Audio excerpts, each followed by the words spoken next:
यह बात है 1570 साल पहले की, जब रोमन एम्पायर पर कई बारबेरियन ट्राइब्स ने हमला कर दिया। बारबेरियंस और हंस ने रोमन एम्पायर के कई शहरों पर हमला करके खूब तबाही मचाई। वहां रहने वाले लोग जान बचाकर भागना चाहते थे, लेकिन एक तरफ एड्रियाटिक सी तो दूसरी तरफ टेरिनियन सी उनका रास्ता रोके हुए था। उनके पास एक ही ऑप्शन बचा था। उन्होंने समंदर में बने करीबी आइलैंड्स पर भागना शुरू कर दिया। वहां पहुंचकर वो हमले से तो बच गए, लेकिन ये आइलैंड्स कोस्टल लगून में बने थे, जिनकी मिट्टी इतनी नरम थी कि इंसान भी इसके ऊपर टिक नहीं सकता था। पर सभी मुश्किलात के खिलाफ जाकर इन लोगों ने यहाँ पर न सिर्फ बसेरा किया, बल्कि एक एक के बाद इंजीनियरिंग के कारनामे दिखाकर बिल्डिंग्स, कैनाल्स और यहाँ तक कि ब्रिजेस भी बना डाले। ना जमीन सख्त थी और ना ही पीने का साफ पानी, लेकिन फिर भी वेनेशियंस ने इसको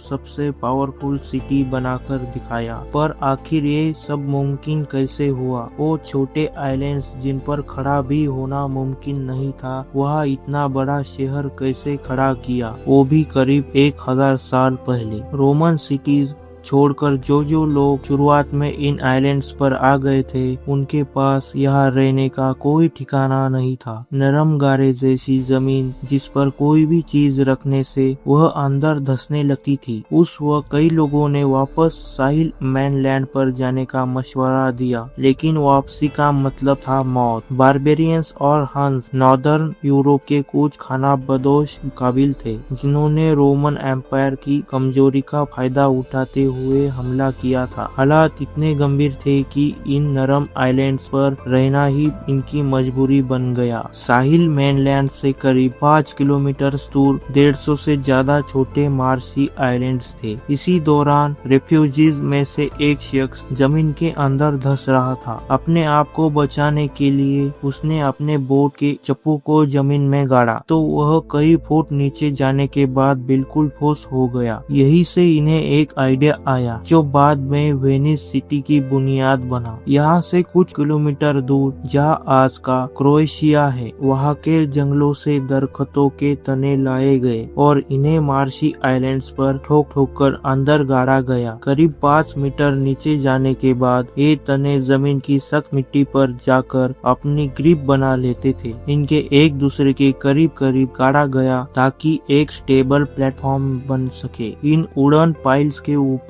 का हिस्सा काटकर लेवल किया गया और उसके ऊपर लकड़ी के प्लैंक्स बिछाए गए ताकि पूरा लोड बराबर डिस्ट्रीब्यूट हो सके। फाउंडेशन को पानी के लेवल से ऊपर उठाने के लिए स्पेशल टाइम स्टोन ब्लॉक्स रखे गए। नीचे 5 मीटर लंबे वुडन पाइल्स और ऊपर पत्थरों का वजन। ये सिंपल कॉम्बिनेशन एक मजबूत फाउंडेशन बनाने के लिए काफी था। लकड़ी के तने पानी के अंदर फूलकर एक दूसरे से टाइट हो गए और इनके बीच हवा गुजरने की भी जगह नहीं बची। यही वजह है कि वेनिस में जो पाइल्स करीब 1000 साल पहले गाड़े गए थे, वो आज तक परफेक्ट कंडीशन में शहर का वजन झेल रहे हैं। फाउंडेशन के बाद इसके ऊपर बिल्डिंग्स बनाने का काम शुरू किया गया। शुरुआत में वुडन हाउसेस बनाए गए, लेकिन कुकिंग के दौरान अक्सर आग लग जाती थी। बाद में ब्रिक्स का इस्तेमाल शुरू हुआ। बिल्डिंग्स को हल्का रखने के लिए घर 3 स्टोरी से ज्यादा ऊंचे नहीं बनाए गए। ब्रिक्स के बीच लाइमस्टोन पाउडर से बना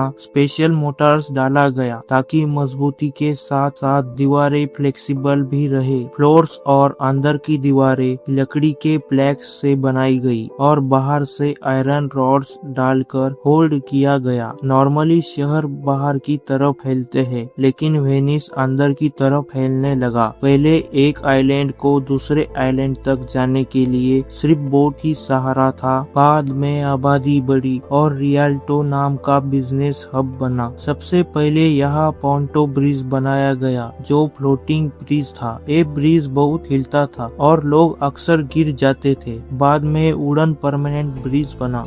लेकिन ईयर 1310 में हंगामे के दौरान इसमें आग लगा दी गई। 1444 में ज्यादा लोड की वजह से ब्रिज गिर गया। आखिरकार वेनिस का पहला स्टोन ब्रिज बनाया गया। इसमें 12,000 वुडन पाइल्स और करीब 10,000 टन स्टोन इस्तेमाल हुआ। आज भी ये ब्रिज पूरी मजबूती से खड़ा है। वेनिस में रोड्स नहीं है, सिर्फ कैनाल्स है। गुड्स ट्रांसपोर्ट करना आसान और सस्ता था। इसी वजह से वेनिस यूरोप का सबसे अमीर ताकतवर शहर बन गया। पीने के पानी के लिए रेन वाटर हार्वेस्टिंग और फिल्टर वेल्स बनाए गए। छतों पर पाइप्स लगाए गए जो बारिश का पानी वेल्स तक ले जाते थे। देखते देखते वेनिस में 600 से ज्यादा फिल्टर वाल्स बन गए। सीवरेज सिस्टम के लिए हाई टाइड और लो टाइड का इस्तेमाल किया गया। दिन में 2 टाइम कैनाल्स अपने आप साफ हो जाते थे। आज भी वही सिस्टम काम कर रहा है। आज वेनिस हर साल 1-2 मिलीमीटर नीचे धंस रहा है। यहाँ ना कार्स है ना मोटर बाइक्स। हर साल फ्लड आता है जिसे एक्वा अल्टा कहते हैं। हर साल 6 मिलियन टूरिस्ट आते हैं, लेकिन लोकल पॉपुलेशन सिर्फ 50,000 से कम है। उम्मीद है हमारा वीडियो आपको पसंद आया होगा। लाइक शेयर कमेंट जरूर करें। मिलते हैं अगली शानदार वीडियो में।